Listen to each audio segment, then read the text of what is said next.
سلامونه او نیکی هیله ګرانو دوستانو. په دې ویډیو کې د مایکروسافت ورډ پروګرام په مهمو او اساسي برخو چې د نوشته او ډیزاین په حصہ کې ډیری کار ترې اخیستل کیږي په دې نیم ساعت ویډیو کې پرې کار کوو چې دا ویډیو د اداري بخش کارمندانو، د کمپیوټري خدماتو د عرضه کوونکو، زده کوونکو او هر هغه کسانو لپاره چې د کمپیوټر څخه استفاده کوي ضروري او اړین بولم. نو د راځو د مایکروسافت ورډ د خلاصولو طریقو ته. مایکروسافت ورډ په مختلفو طریقو خلاصیږي، نو موږ په دوو طریقو اکتفا کوو. لومړی د سٹارټ مینو ته راځو، په رن باندې کلیک کوو، نشته کوو ورډ. نو دو طریقه هم کولای شو ورډ پروګرام خلاص کو، او بله طریقه په ډیسکټاپ باندې رائټ کلیک کوو، نیو، د نیو نه موږ لرو د مایکروسافت ورډ ډاکومنت.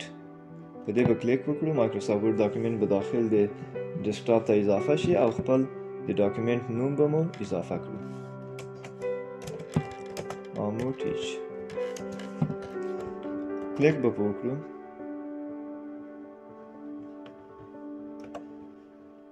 د مایکروسافت ورډ صفحه به خلاصه شي. د ساحې ته ویل کیږي کویک اکسس ټولبار، د ساحې ته چې عامه ټایټل بار ویل کیږي. دا ساحه په ریبونز په نامه یادیږي. دې ته هم سکرول بار ویل کیږي. دا هم د رولرز یا خطکش ساحه ده، او د خپله ورقې ته ویل کیږي ټکسټ ایریا، د نوشته ساحه. نو د دې لپاره چې موږ یو متن، یو نوشته په ورډ پروګرام کې اضافه کړو، لومړی به د صفحې تنظیمات برابرو. د صفحې تنظیمات لپاره په لیاوټ مینو باندې کلیک کوو، وروسته مرجع حاشیه د صفحې ته غواړو چې حاشیه د صفحې برابره کړو. په دې ځای کې آماده شوي اندازې دي چې کولی شي د ځینې انتخاب کې 1 انچ اندازه ده، ټاپ لیفت رایټ بټن او نرو په شکل. او که چیرې غواړئ چې تاسو خپله هغه دلخواه اندازه تعیین کړئ، نو په کسټوم مرجن به کلیک وکړئ. ټاپ برسیره ساحه د ورقې څومره حاشیه ولري د نوشتې سره، نو دا ساحه به تاسو انتخاب کړئ. د دې نه لیفت چپ طرف ته څومره وي، بټن لاندې ساحه دی، او رایټ هم د ښي خانه. په دې ځای کې ګیتار هم د استیبلر لپاره تاسو کولی شئ اول به موقعیت مشخص کړئ چې د راسته خانه، چپه خانه یا د ټاپ برسیره خانه وي. بیا به اندازه تعیین کړئ چې مثلا 2 انچه وي. فرضاً زه ورکوم 0.3 انچه دی د استیبلر لپاره راسته خواته د استیبلر ځای پرېښودل شي. نو بیا به کلیک وکړو.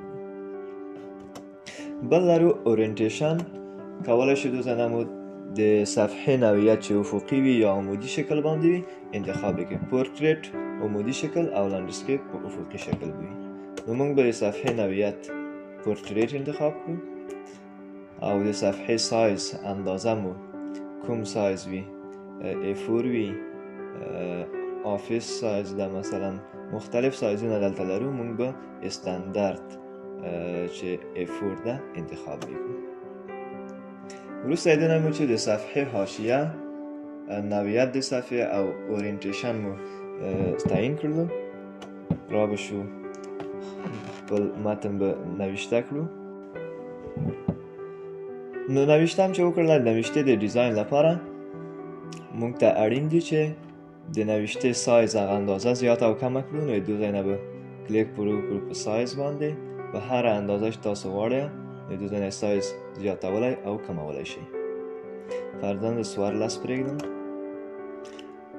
دلته هم فونټ هغه سټایلونه د نوشتې دي چې هر یو تاسو انتخابوئ، نو هلته به تغییرات اضافه کیږي. دا د انګلیش لپاره دي، که فارسي ولرئ نو تاسو کولی شئ د دې نه تغییرات ووینئ.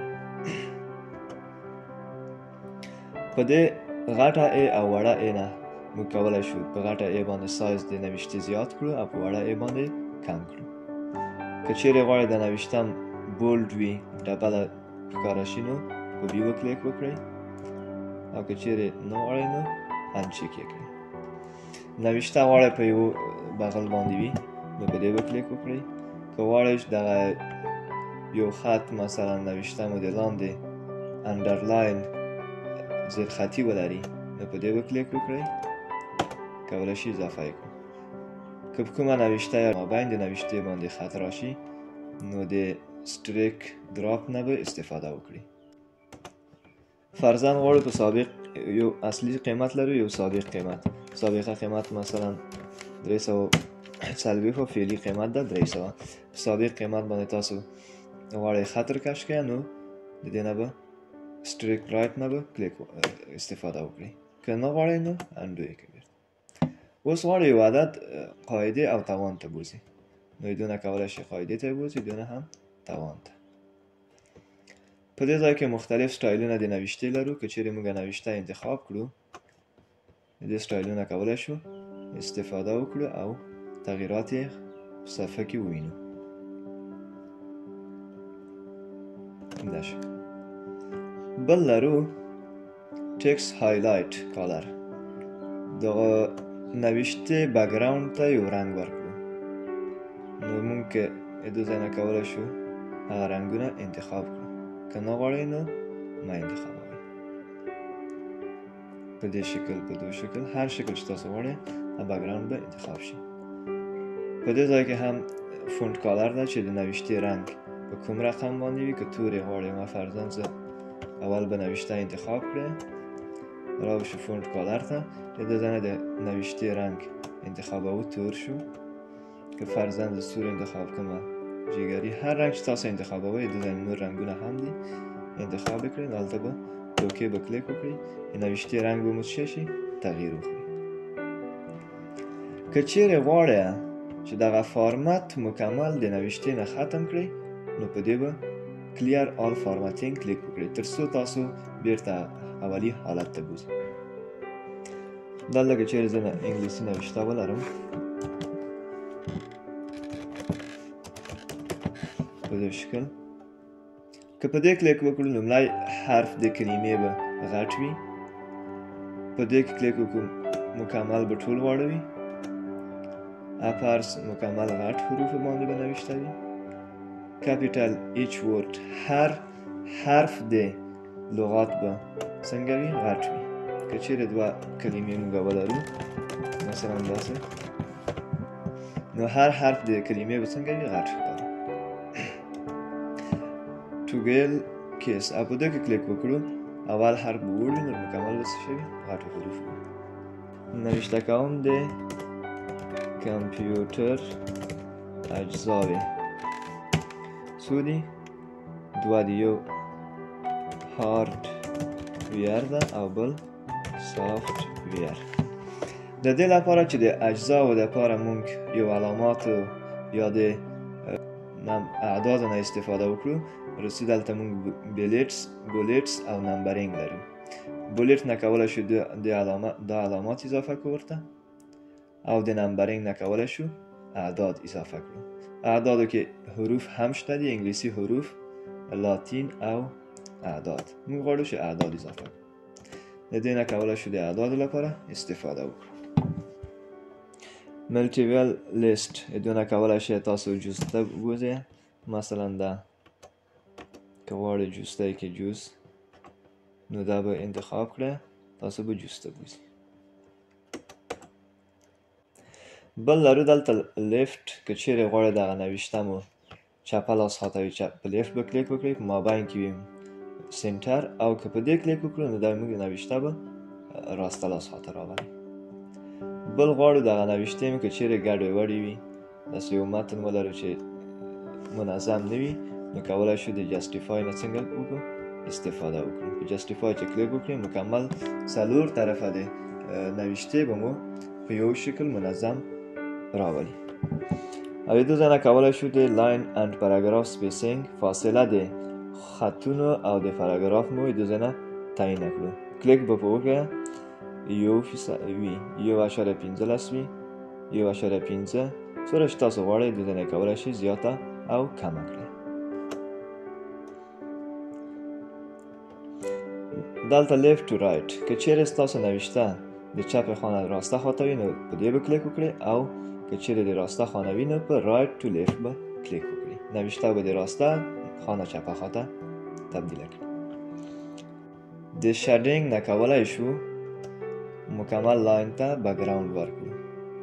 فرق مابین د شیډینګ او ټکس هایلایټ کې دا چې ټکس هایلایټ تنها د هغه متن ته بک‌گراوند ته رنګ ورکوي او شیډینګ مکمل لاین ته رنګ ورکوي.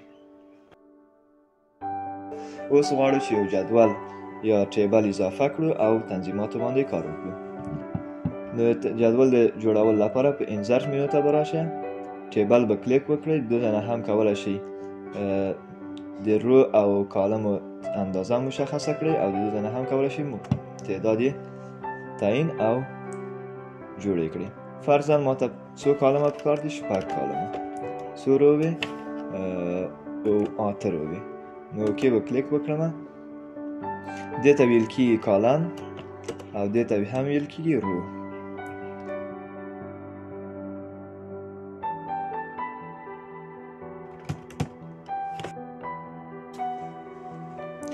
ټیبل تشکیل شو. په ټیبل کې مهم موضوعات دا دي چې موږ څرنګه وکولی شو 2 رو 2 کالم سره یو کړو یا 2 روې سره یو کړو، یو قسمت د روګانو مثلا پاک کړو یا یو حصه د دغه ټیبل پاکه کړو. د دې لپاره هره ساحه چې غواړئ، فرضاً زه غواړم چې دغه 2 سیلر سره یو ځای کړو، نو انتخاب به یې کړئ او په میرج سیل به کلیک وکړئ، هغه به یو سیل تیر جوړ کړي. که دا غواړئ چې مثلا دغه دواړه سیله په دې شکل باندې پاک کړئ، نو انتخاب او میرج سیل کلیک وکړئ. د دو طریقه هم کولی شئ او د اراسر د طریقه هم کولی شئ چې هغه ساحه چې تاسو غواړئ هغه لرې کړئ پاکه کړئ، نو هغه دواړه به څنګه شي؟ یو ځای شي. فرضاً که چیرې غواړئ چې دا دوه د یو ځای شي په دې رقم باندې، د اراسر او میرج سیل نه تاسو کولی شئ استفاده وکړئ. بل که چیرې غواړئ په یوه ساحه کې فرضاً لاندې د 5مې رو نه زه غواړم چې لاندې یو بله اضافي رو تشکیل شي، نو کلیک به په وکړو انسرت بیلو. په انسرت بیلو به کلیک وکړو، لاندې به یوه رو اضافه شي، او که انسرت ابو باندې کلیک وکړو د 5 نه برسېره یوه خالی رو څنګه شي؟ اضافه شي. که غواړئ چې یو کالم اضافه کړئ، نو دلته به انتخاب کړئ انسرت لیفت، چپ طرف ته به یو کالم اضافه کړئ. که چیرې انتخاب کړئ انسرت رایټ، راسته خواته به څنګه شي؟ یو کالم موږ ته اضافه کړئ. او د دې لپاره چې نوشته مو مابین د هر سیل کې قرار ونیسي، نو انتخاب او د دو ځایه به موقعیت تعیین کړئ. دې لپاره او دلته هم تاسو اندازه د ټیبل لرئ چې های څومره وي او ویټ وسعت یې څومره وي، په ځینې کولی شئ زیات او کم کړئ. اوس که وغواړو چې دغه ساحه سپینه ده بیرته ورسره وصل کړو، نو را به شو دراو ټیبل ته کلیک به وکړو او د دې ځای نه به د ماوس چپ طرف باندې به کلیک ونیسئ، کش به یې کړئ، نو هلته به خط اضافه شي په دې شکل. اوس که غواړئ مابین د دې کې هم یو خط اضافه کړئ، کولی شئ د دراو ټیبل نه استفاده وکړئ. او که غواړئ چې یو قسمت د ټیبل ډیلیټ کړئ، انتخاب یې کړئ فرضاً دا ساحه ده. دغه ساحې چې مابین کې دغه ده، دو ته یو سیل ویل کېږي. مکمل د لاین ته رو ویل کېږي او دې ته هم کالم ویل کېږي. نو غواړم چې دغه یو سیل ته ډیلیټ کړم، نو را به شو ډیلیټ سیل، نو هغه ډیلیټ شو. که غواړئ چې دغه رو مکمل ډیلیټ کړئ، نو په رو به یې کلیک وکړئ. که غواړئ چې کالم ډیلیټ کړئ، مکمل کالم باندې کلیک وکړئ. که غواړئ چې دغه مکمل ټیبل ډیلیټ کړئ، نو ټیبل به مکمل ډیلیټ کړئ. که بیرته اولی حالت ته راشي، په انډو به کلیک وکړئ، اولی حالت ته رسي. اوس غواړو دغلته مثلا دغه نوشته چې موږ کړې ده، په دې ځای کې میشته کومه شماره.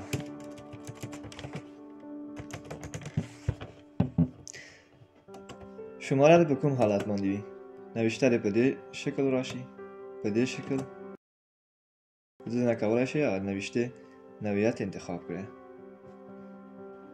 وروسته ټیبل د تنظیمات نه د عکس په تنظیماتو کار کوو چې څرنګه وکولی شو د متن سره مو عکس اضافه کړو. د عکس اضافه کولو لپاره هم انزرت مینو ته رسو، پیکچر باندې به کلیک وکړو.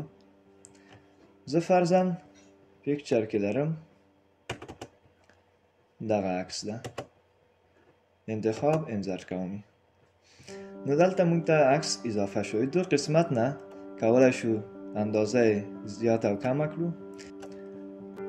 په دې ځای کې هم چینج پیکچر کولی شي د تصویر بیرته تبدیل کړي، بل تصویر راولي، فرضاً دا تصویر راولم. دو ځای نه هم هغه د عکس روشنی و شی کولی شو زیات و کم یې کړو. دلته هم مختلف رنګونه دي، کولی شي تصویر ته مو رنګ ورکړئ. ریزیټ پیکچر هغه اولی حالت ته مونږ بیایي. دلته هم مختلف فارمتونه لرو، کولی شو دو ځای نه هغه کوم فارمت چې تاسو وینئ نو تصویر عملی کړئ. مهم بل دلته پوزیشن ده چې تاسو کوم ځای کې غواړئ دغه عکس وښودل شي. فرضاً په دې قسمت مابین د نوشته کې یو بغل ته لاندې برسیره هر قسمت چې تاسو انتخابوئ نو تصویر به مالته قرار بنیسي. او بل لرو رپ ټکسټ چې دغه تصویر کوم ځای د نوشته کې راشي. که دا انتخاب کو فرضاً په دې شکل ټاپ اند بټن لاندې او برسیره د نوشته راشي دی. بیهایند ټکسټ شاته د نوشته د تصویر راشي. ان فرانت اف ټکسټ مخکې د نوشته د تصویر راشي. تصویر د نوشته مخې ته قرار ونیسي. نو په دې ځای کې تاسو کولی شئ هر شکل انتخاب کړئ. فرضاً ټایټ انتخابومه، نو چې هر خوا ته وړم دغه نوشته به چار اطراف د عکس به مو نوشته قرار ولري. کولی شم په هر قسمت عکس اضافه کړم. روټیټ لرو، کولی شئ دو ځای نه هم عکس ته مو چرخش ورکړئ. 90 درجه فرضاً چرخش ورکړم. کراپ لرو، د دو ځای نه کولی شئ یو قسمت د عکس مو قطع کړئ. هر ساحه چې تاسو انتخابوئ فرضاً په دې اندازه دې قطع شي. دغه دوه پاتې په دې اندازه د ماته پاتې شي. نو کلیک به وکړئ او بیا به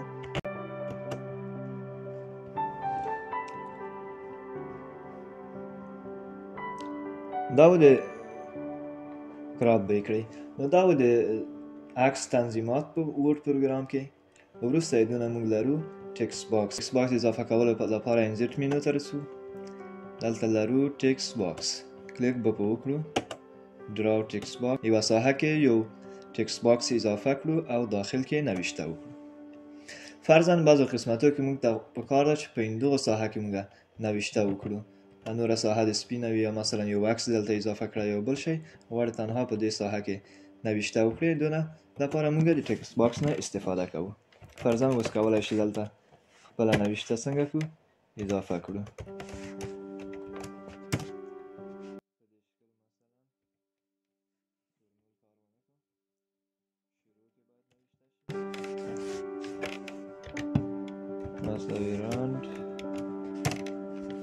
دا نوشته مو وکړله. یا دو ځله کولی شو یو شي هم اضافه کړو نوشته ته داخل د نوشته کې. دا یې فارمتونه دي، مختلف فارمت ورکوي. دو ځله کولی شي نوشته ته یو ډیزاین ورکړو په دې شکل. که چیرې انتخاب یې کړی هغه به عملي کېږي. دلته هم چرخش د نوشته ده چې تاسو کولی په دو شکل وي. په هر شکل چې تاسو غواړئ انتخاب کړئ. دو ځله هم پوزیشن د نوشته ده. په کوم قسمت کې پوزیشن د ټکسټ باکس ده. تاسو کولی شئ ټکسټ باکس موقعیت مو مشخص کړئ.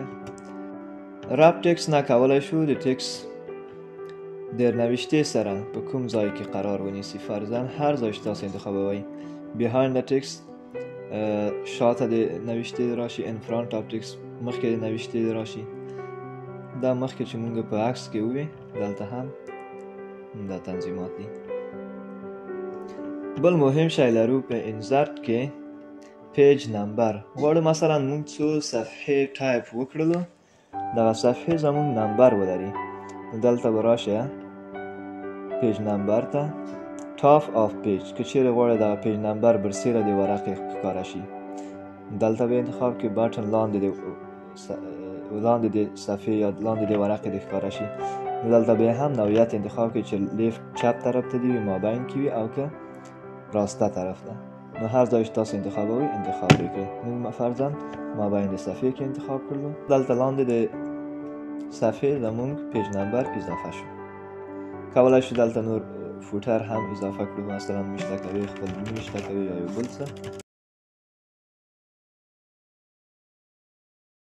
یا دلته مثلا ډیټ تاریخ اضافه کوو په دې شکل. اوکې، دلته زموږ تاریخ هم اضافه شي. کلوز به یې کړو. دوستانو دا و زموږ نننۍ ویډیو چې د مایکروسافت ورډ مهمه کمانډونه او کاربردي دستورونه پورې تړلې وه. الله دې وکړي چې توجه وړ مو ګرځېدلې وي.